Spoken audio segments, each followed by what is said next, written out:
Hey there, imaginative explorers. Welcome to our channel where stories come alive and our wildest dreams take flight. In this magical corner of the internet, we believe that every story has the potential to transport us to incredible worlds. Every week, we'll dive into new imagination. I want you to be a part of this. Feel free to comment, share your ideas, and let your creativity shine. Who knows, your story suggestions might inspire our next big adventure. बारिश के बाद क्लियरवाटर creek पर पतझड़ के मौसम की ठंड छा गई। पसीने से लथपथ स्कारलेट जोन्स गांव के प्रवेश द्वार पर स्टेज कोच का पीछा करती हुई आई। यंग मास्टर सीन, उसका पैर फिसला और वह मुंह के बल कीचड़ में गिर पड़ी। उसके आगे चल रही गाड़ी तेजी से भाग गई, जिससे उसका चेहरा धूल से भर गया। आसपास के लोग हंसने लगे। एक मेंढक हंस के मांस के पीछे लालायित है। वाकई उसे पेशाब करके शीशे में खुद को देखना चाहिए। मानो यंग मास्टर सीन कभी उसे पसंद करेंगे। प्रयुक्त जूता, बदसूरत चुड़ैल, छोटा मूर्ख। स्कारलेट को गुस्सा आ गया। उसने अपने हाथ कमर पर रखे और गुस्से से कहा, तुम मुझे डांट नहीं सकते। एक बच्चा उछल पड़ा। नहीं, अगर हम ऐसा करें तो क्या होगा? छोटा मूर्ख, बदसूरत चुड़ैल। स्कारलेट शर्मिंदा और गुस्से में बच्चे पर झपटी, लेकिन वह लड़खड़ा गई और पानी में गिर गई। झील की ठंडी गहराई में बेहोश महिला ने अचानक अपनी आंखें खोल दी। क्या हो रहा है? क्या वह मिशन पर जाते समय हिमखंड से टकराकर मर नहीं गई? वह पानी में कैसे गिर गई? वह तेजी से किनारे की ओर तैरने लगी। हालांकि शायद बुरी तरह गिरने के कारण वह कुछ कमजोर महसूस कर रही थी। जब वह तैरकर किनारे पर पहुंची तो उसे ऐसा लगा कि वह गिरने वाली है। किनारे पर मौजूद ग्रामीण, जो उसे डूबता देख डंडे की सहायता से उसे बाहर निकालने वाले थे, जब वह स्वयं पानी के ऊपर आ गई तो वे तितर बितर हो गए। उसे समझ में नहीं आया कि क्या हो रहा है। उसने बस अजीबोगरीब कपड़े पहने लोगों के एक समूह को भागते हुए देखा। वह ठंडी घास पर लेट गई और अपने चेहरे से पानी की बूंदें पोंछने लगी। फिर वह जम गई। वह अविश्वास से अपने हाथों की ओर देखने लगी। ये 14-15 साल की लड़की के हाथ थे। वह तो 28 साल की हो चुकी थी। फिर उसके हाथ इतने नाजुक कैसे हो सकते थे? इसके अलावा विशेष एजेंट की दुनिया में परिष्कार की रानी के रूप में वह जानती थी कि खुद का ख्याल कैसे रखना है। लेकिन उसके हाथ ठंड से झुलस गए थे, जिनमें से कुछ फट गए थे। जल्द ही स्कारलेट को पता चला कि न केवल उसके हाथ बदल गए थे, बल्कि उसके कपड़े और आकृति भी बदल गई थी। उसके मन में एक साहसिक अनुमान कौन था। वह पानी की सतह पर झुकी, यह देखना चाहती थी कि अब वह कैसी दिखती है, लेकिन लगभग गिर ही गई। ये सभी भड़कीले रंग क्या थे? उसने अपने चेहरे से सस्ता रूज पानी से धोया, लेकिन पाया कि इससे वह और भी बदसूरत लग रही थी। वह न केवल पीली और दुबली हो गई थी, बल्कि उसके बाएं गाल पर एक बड़ा लाल धब्बा भी था जो उसकी आंख के कोने तक फैला हुआ था। अपने पिछले जन्म में स्कारलेट एक छोटे से दाने के कारण 3 दिनों तक गुस्सा करती रही थी। अब अचानक इतनी बदसूरत शक्ल देखकर वह चाहती थी कि वह फिर से उसी जगह मर जाए। जैसे ही उसने यह कहा, उसके सिर में तेज दर्द हुआ और अपरिचित यादों की बाढ़ आ गई। पता चला कि वह एक ऐसे राजवंश में चली गई थी जो इतिहास में अस्तित्व में ही नहीं था। इस गांव को क्लियरवाटर क्रीक कहा जाता था, जो क्रिस्टल फॉल्स पीक के तल पर स्थित था। मूल मालिक का नाम जेम्मा था और वह स्मिथ वंश की तीसरी शाखा की एकमात्र संतान थी। जॉर्ज स्मिथ जब युवा थे, तब वे एक विद्वान थे, जिन्होंने शाही परीक्षा पास की थी और स्नातक बन गए थे। उसके बाद उन्होंने कई वर्षों तक क्लियरवाटर क्रीक के मेयर के रूप में कार्य किया। क्लियरवाटर क्रीक एक गरीब गांव था और वहाँ का मेयर होने से ज्यादा आय नहीं होती थी, लेकिन कम से कम इससे आप भूख से नहीं मरते थे।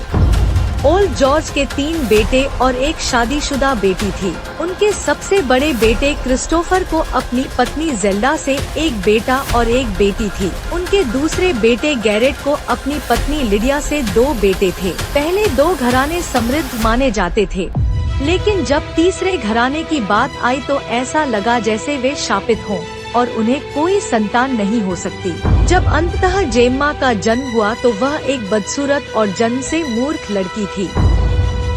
गांव वालों के शब्दों में वह पैसे की कमी से जूझ रही थी। नहीं, वे उसे बेच भी नहीं सकते थे। जेम्मा के जन्म के बाद तीसरे घर में कोई बच्चा नहीं हुआ। धीरे धीरे गांव में अफवाहें फैलने लगी कि जेम्मा बदकिस्मत है, जिसके कारण तीसरे घर के सभी बेटों को उससे छीन लिया गया।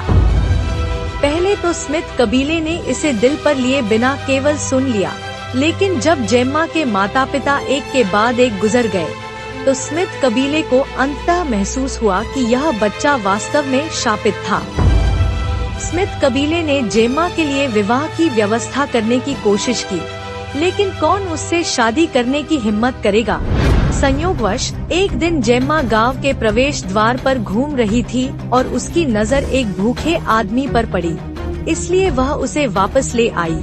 जेम्मा अपने दिमाग में यादों को ताज़ा कर रही थी और गांव के पश्चिम में एक छोटी सी टूटी फूटी झोपड़ी की ओर जा रही थी। वह उसका वर्तमान घर था। स्कारलेट को एहसास हुआ कि उसका मिशन विफल हो गया है और अब वह एक नए युग में और एक नए शरीर में स्थानांतरित हो गई है और अब उसकी नई पहचान यह युवा लड़की जेम्मा थी। जेम्मा गांव की बेवकूफ थी।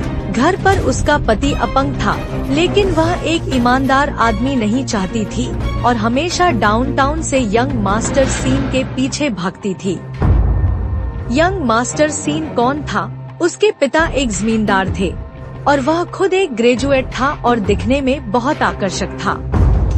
क्या उसे कभी उसके जैसे पुराने जूते पसंद आएंगे?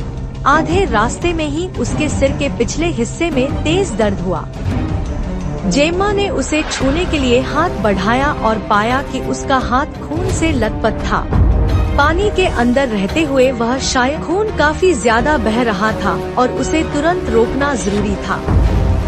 जेम्मा ने अपने आंगन में प्रवेश करते हुए सोचा, यार्ड सिर्फ एक छोटी सी खुली जगह थी जो बाढ़ से घिरी हुई थी। कॉटेज में लिविंग रूम के अलावा 2 कमरे थे और पूर्व की ओर थोड़ा बड़ा कमरा जेम्मा का था और यह उसकी पिछली जिंदगी के वॉक इन क्लोसेट जितना भी बड़ा नहीं था। कैसा निराशाजनक पुनर्जन्म। जेम्मा ने दरवाजा खोलने के लिए हाथ उठाते हुए गहरी सांस ली, लेकिन जैसे ही वह दहलीज पार करने लगी उसे महसूस हुआ कि कमरे में कोई है। सांसों से अंदाजा लगाया जा सकता है कि वह एक आदमी था। वह आदमी दरवाजे के पीछे छिपा हुआ था और अपनी सांस रोकने की पूरी कोशिश कर रहा था। जेम्मा के होठों पर एक ठंडी मुस्कान आ गई। वह कमरे में ऐसे चली गई जैसे कुछ भी गलत न हुआ हो। उसने जोर से दरवाजा बंद कर दिया और लगभग उसी क्षण उसने दरवाजे के पीछे छिपे आदमी को पकड़ लिया और उसे जमीन पर पटक दिया। वह आदमी उसकी कल्पना से कहीं अधिक लंबा था। अपने पिछले जीवन में चाहे आदमी कितना भी लंबा क्यों न हो, जेम्मा को डर नहीं लगता था, लेकिन अब इस कमजोर छोटे शरीर के साथ उसे अपनी पूरी ताकत लगानी पड़ती थी और उसे मुश्किल से रोकने के लिए उसके ऊपर बैठना पड़ता था। उसने अपने बालों की डोरी खींचकर उसकी कलाई बांधी, जबकि उसका दूसरा हाथ उसकी गर्दन को पकड़े हुए था। उसका चेहरा ठंडा था। बोलो, तुम कौन हो? तुम मेरे घर में क्या कर रहे हो? वह आदमी पहले तो स्तब्ध रह गया, फिर शर्मिंदगी और गुस्से की लहर उसके सिर पर चढ़ गई। जेम्मा, क्या तुम पागल हो गई हो? यह मैं हूँ, शेन। परिचित व्यक्ति। क्या यह अपराध किसी ऐसे व्यक्ति द्वारा किया गया जिसे वह जानती थी? यह तो और भी अधिक घृणित था। जेम्मा ने न केवल उसे जाने नहीं दिया, बल्कि और भी जोर से बैठ गई तथा उसकी कमर और पेट को और भी जोर से दबा दिया। तुम हट जाओ मुझ पर से, उसने दांत पीसते हुए कहा। उसका स्वर ठंडा था। जेम्मा ने उपहास किया। वह हमेशा दूसरों को आदेश देती थी और कोई भी उस पर हुक्म चलाने की हिम्मत नहीं करता था।